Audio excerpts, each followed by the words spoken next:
Why AP needs Jagan. Andhra Pradesh రాష్ట్రానికి జగన్ ఎందుకు కావాలంటే 2019 నుండి 59 నెలల పాలనలో రాష్ట్రంలో అద్భుతమైన అభివృద్ధి సంక్షేమం తీసుకొచ్చారు. వాలంటీర్ వ్యవస్థను పరిచయం చేశారు. ప్రజల వద్దకే పాలన బదులు ఈ వ్యవస్థ ద్వారా గడప దగ్గరకే పాలనను అందించారు. 1వ తేదీకే ఇంటి దగ్గరకు వెళ్లి పెన్షన్లు ఇస్తున్నారు. సమయానికే రేషన్ అందుతోంది. మహిళలు తమ స్వంత కాళ్లపై నిలబడేలా చేయూత, ఆసరా, కాపు, ఈబీసీ నేస్తం ద్వారా మహిళల అకౌంట్లలో డబ్బులు జమ చేస్తున్నారు. ఏ పిల్లాడు ఫీజు కట్టలేక బడికి వెళ్లలేదు అనకుండా అమ్మఒడి ద్వారా డబ్బులు అందిస్తున్నారు. అంతేకాదు, నాడు నేడు ద్వారా విడతల వారీగా ప్రభుత్వ బడులను అంతర్జాతీయ ప్రమాణాలతో తీర్చిదిద్దుతున్నారు. బడిలోనే మధ్యాహ్న భోజనంలో పౌష్టికాహారం పెడుతున్నారు. ఫీజు రియంబర్స్మెంట్, విద్యా దీవెన, వసతి దీవెన, విదేశాల్లో చదువుకునే వారికి అర్హత ప్రకారం విదేశీ విద్యా దీవెన అందిస్తున్నారు. పోటీ ప్రపంచంలో మన పిల్లలు ముందుండాలని మాతృభాషకు ప్రాధాన్యం ఇస్తూ ఇంగ్లీష్ మాధ్యమంలో బోధన చేపడుతున్నారు. ముందుగా టీచర్లకు శిక్షణ ఇచ్చి తర్వాత విద్యార్థులకు బోధించేలా చేస్తున్నారు.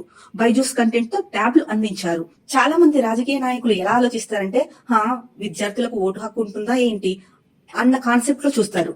కానీ జగన్ గారు పిల్లల చదువుని నిర్లక్ష్యం చేయకుండా వారి కోసం ఎంతో చేస్తున్నారు. మన విద్యార్థులను ఆదర్శవంతులుగా చేసేందుకు నడుం బిగించారు. దశాబ్దాల తరబడి ఉన్న ఉద్దానం సమస్యకు శాశ్వత పరిష్కారం కల్పించారు. ప్రతి జిల్లాలో ఒక పరిశ్రమ నిర్మాణానికి కంకణం. చిన్న పరిశ్రమలు తీసుకువచ్చారు. ఎన్ని పరిశ్రమలు తీసుకొచ్చారో నేను ఒక వీడియోలో చేసి మీకు చూపిస్తాను. 67,000 కోట్ల పెట్టుబడులతో 127 పెద్ద పరిశ్రమలు స్థాపించడం ద్వారా 85,000 ఉద్యోగాలు సృష్టించబడ్డాయి. జిఐఎస్ సదస్సులో 13.5 లక్షల కోట్ల పెట్టుబడులతో రాష్ట్ర చరిత్రలోనే అత్యధిక ఒప్పందాలు జరిగాయి. తద్వారా 6 లక్షల ఉద్యోగాల కల్పన జరగనుంది. 2.5 లక్షల ఎంఎస్ఎంఈల ద్వారా 16.5 లక్షల ఉద్యోగాలు సృష్టించబడ్డాయి. ఇవి కాక ప్రభుత్వ ఉద్యోగాలు అదనంగా కల్పించబడ్డాయి. పారిశ్రామిక వృద్ధి రేటు మన రాష్ట్రంలో గత 4 సంవత్సరాలలో దేశంలో 22వ స్థానం నుంచి 3వ స్థానంలో నిలిచింది. 2019 నుండి 2021 వరకు వరుసగా is of doing business rankings లో మన రాష్ట్రం మొదటి స్థానంలో నిలిచింది. ఇవన్నీ రాష్ట్ర ప్రభుత్వం చెబుతున్నవి కాదు, కేంద్ర ప్రభుత్వంలోని శాఖలు తెలిపినవి. 17 మెడికల్ కళాశాలలు తీసుకురావడం దేశ చరిత్రలోనే అత్యంత గొప్ప విషయం. అంతేకాదు 2 ఎయిర్పోర్ట్లు, ఫిషింగ్ హార్బర్లు, పోర్ట్లు తీసుకొచ్చారు. ఇక ఆరోగ్యశ్రీలో వైద్య ఖర్చు 25 లక్షలకు పెంచారు. 3,000కు పైగా అనారోగ్య సమస్యలను ఈ ఆరోగ్యశ్రీలో చేర్చారు. ఏ రకంగా చూసినా 2019 నుండి రాష్ట్రం ఆర్థికంగా, పారిశ్రామికంగా సంక్షేమ దిశలో పయనిస్తోంది. మనందరికీ బాగా తెలుసు, కరోనా సమయంలో అమెరికా లాంటి దేశాలు సైతం ఏమి చేయాలో అర్థం కాక తలపట్టుకున్నాయి. జగన్ మాత్రం వాలంటీర్ వ్యవస్థ ద్వారా ఇంటి వద్దకే కరోనా వచ్చిన వారికి మెడిసిన్, నిత్యావసర సరుకులు అందించారు.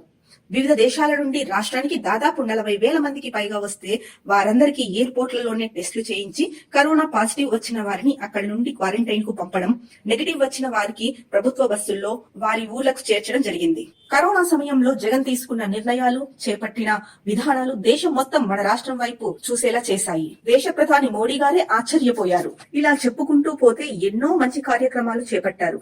బడుగు బలహీన వర్గాలకు చేయూతనిచ్చి అందరినీ అభివృద్ధిలోకి తీసుకురావడమే లక్ష్యంగా సామాజిక న్యాయానికి కట్టుబడ్డారు. మరి ఇవన్నీ ముందుకు సాగాలంటే ఖచ్చితంగా మళ్ళీ ఏపీకి జగనే సీఎం కావాలి. లేకుంటే ఎక్కడి పనులు అక్కడే ఆగిపోతాయి, అభివృద్ధి కుంటుపడుతుంది, సంక్షేమం ఆగిపోతుంది. ఇవన్నీ పూర్తయితేనే కదా రాష్ట్రంలో ఎంత అభివృద్ధి జరిగిందో, ఇంకా ఎన్ని ఉద్యోగాలు వస్తాయో, పరిశ్రమలు వస్తాయో స్పష్టంగా కనిపిస్తుంది.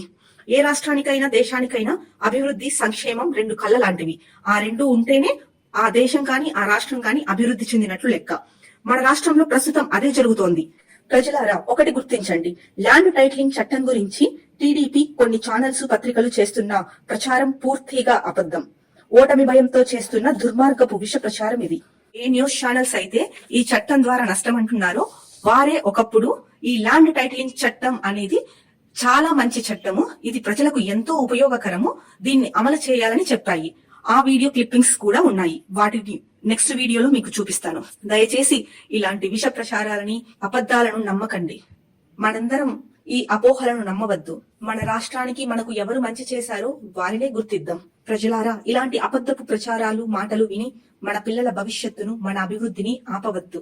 ఇప్పుడు మనకు అందుతున్న సంక్షేమం, నిర్మాణంలో ఉన్న అభివృద్ధి పనులు ఇవన్నీ పూర్తి అవ్వాలంటే జగన్ గారే ఏపీకి మళ్ళీ సీఎం అవ్వాలి. అప్పుడే ఇవి కుంటు పడకుండా ఈ పరిశ్రమలన్నీ వాటి నిర్మాణం పూర్తి చేసుకొని మరిన్ని ఉద్యోగాలు మనకి లభిస్తాయి. మన పిల్లల భవిష్యత్తు కూడా చాలా బాగుంటుంది.